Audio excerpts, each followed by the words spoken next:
ప్రకాశం జిల్లా పెద్దదోర్నాల మండలం బలిజపల్లి గిరిజనగూడెంలో 23 కుటుంబాలు నివసిస్తూ 80 మంది జనాభా కలిగి ఉన్నారు. మీరు గతంలో పాత బలిజపల్లి గిరిజనగూడెంలో నివసించేవారు. పూర్తి అటవీ ప్రాంతంగా ఉన్న బలిజపల్లి గ్రామంలో జీవనోపాధి కోసం ఎలాంటి పనులు లేకపోవడంతో గ్రామం ఖాళీ చేసి ఎడవల్లి గ్రామం కొండ ప్రాంతంలో పూరీలు నిర్మించుకొని జీవనం సాగిస్తున్నారు. ఈ క్రమంలో వీరికి కనీస మౌలిక సదుపాయాలు లేక తీవ్రమైన ఇబ్బందులకు గురవుతున్నారు. స్కూల్ బిల్డింగ్ లేకపోవడంలో ఓ పూరి ఇంట్లో స్కూల్ నిర్వహిస్తున్నామని ఉపాధ్యాయుని ఉడతల విజయలక్ష్మి తెలియజేశారు. తీవ్రమైన ఇబ్బందులు పడుతున్నామని, గత 4 సంవత్సరాల నుంచి ఇదే పూరి ఇంట్లో స్కూల్ నిర్వహిస్తున్నామని, కనీసం పాఠశాలకు కుర్చీలు, బల్లలు, ఎలాంటి వస్తువులు లేవని, తాను సొంత నిధులు వెచ్చించి కొనుగోలు చేయడం జరిగిందని తెలియజేశారు.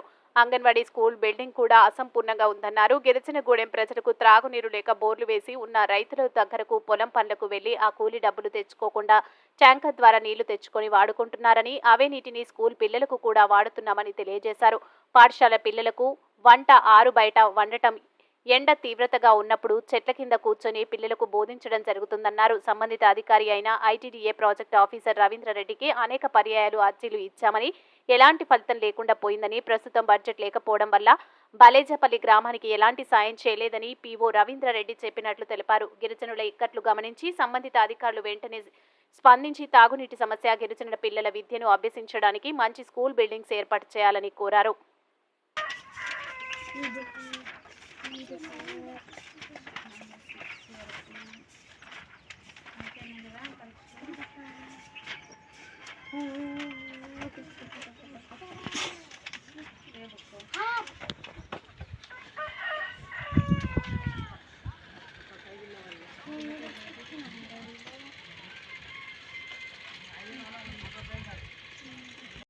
అన్ని నువ్వు తీసుకురామా బుక్.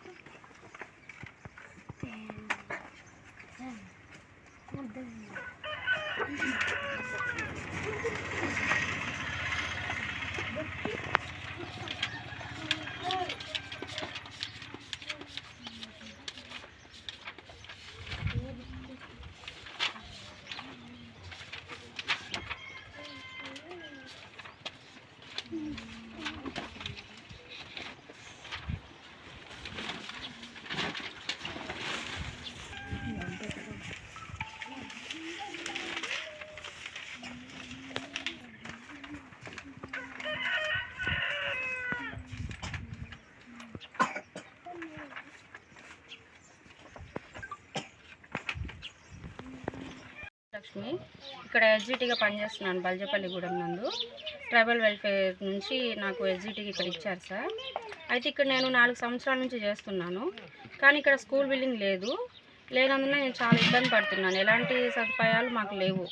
ఎలా అంటే స్కూల్ బిల్డింగ్ లేదు, బాత్రూమ్కి వెళ్ళాలన్నా, వాష్రూమ్కి వెళ్ళాలన్నా కానీ బయటకి దూరం వెళ్ళాల్సి వస్తుంది. మొత్తం అటవీ ప్రాంతం కదా? అడవి ప్రాంతం సార్, మొత్తం అడవి ప్రాంతమే. మాకు పక్కన కొండలు ఉన్నాయి. ఆ కొండ పక్కన కూడా మొత్తం గొయ్యలు అవన్నీ తీయటం వల్ల కూడా చాలా ఇబ్బంది అవుతున్నది. మాకు ముఖ్యంగా నీళ్లు కూడా లేవు సార్. ఇక్కడ మంచినీళ్ళు తాగడానికి కూడా లేవు. మరి ఎట్లా చేస్తున్నామా వాటర్ పిల్లలకు కానీ మీ ఇక్కడ వాడుకోవడానికి కానీ? గూడెం వాళ్ళు కూడా ఇబ్బంది పడుతున్నారు. వాళ్ళకి స్కూల్లో పిల్లలకైతేనేమో, నాకు కూడా అందరికి ఇబ్బంది ఉంటుంది వాటర్ తోటి. ట్యాంకర్లు పొలం వాళ్ళతో మాట్లాడుకొని, వీళ్ళే డ్రైవ్ చేసుకొని ట్యాంకర్ మాట్లాడుకొని, ఎలా అంటే సార్ పొలంలో పనికి వెళ్తారు వీళ్ళు, ట్యాంకర్ బదులు వీళ్ళు పనికి వెళ్తారు. వీళ్ళు పనికి వెళ్ళేసి ట్యాంకర్ తెచ్చుకుంటున్నారు. డబ్బులు ఇచ్చే స్తోమత వీళ్ళకి, కూలి డబ్బులు తీసుకోకుండా వాటర్ తెచ్చుకుంటున్నారు. ఆ వాటితోనే స్కూల్లో కూడా చేస్తున్నారు. వంట కానీ, తాగడానికి కానీ, వాడుకోవడానికి కానీ, దేనికైనా కానీ ఆ వాటరే వాడుతున్నారు సార్. చాలా ఇబ్బందులు ఉన్నాయి మాకైతే.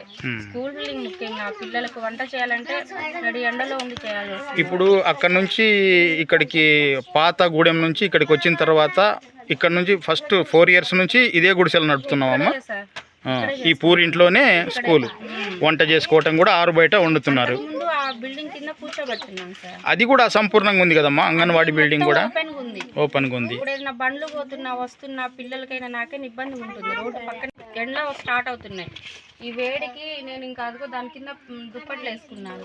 పిల్లలకు కూడా ఇంకా దుప్పట వేపిస్తాను సార్ పెద్దది. అయితే వాళ్ళు ఉతకడానికి తీసుకెళ్లారు మేడం, దాని కింద వేపిస్తాను. అది కూడా ఉతకడానికి తీసుకెళ్లారు. చాలా ఎండ తీవ్రత ఉంటుంది.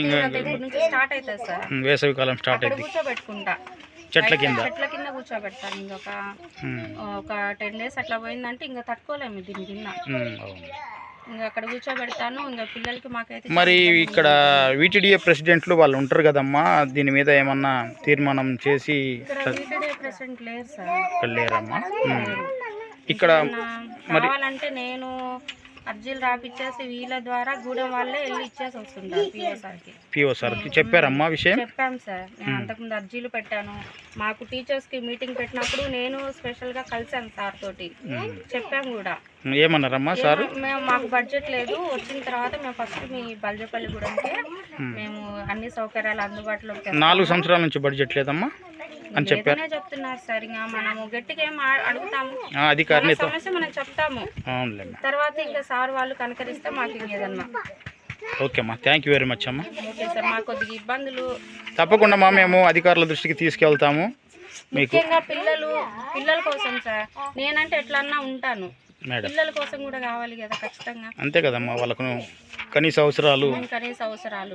కుర్చీలు అవి కూడా నా సొంత డబ్బులతోనే నేను కొనుక్కొచ్చుకొని పెట్టుకుంటాను సార్. ఇప్పటికి 4 కుర్చీలు ఇరిగిపోతుంటే తెచ్చుకున్నాను. బీరువా కానీ అన్ని బీరువా వచ్చేసి వీళ్ళదే సార్, ఇంటి వాళ్ళది.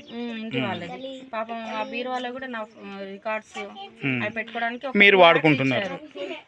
దీనికి ఏమన్నా రెంట్ ఇస్తారమ్మా గవర్నమెంట్? లేదు, ఫ్రీగానే. వీళ్ళు అట్లా ఏం తీసుకోరు సార్. పాపం మన పిల్లల కోసమే కదా మేడం అనేసి చెప్పుకోండి మేడం.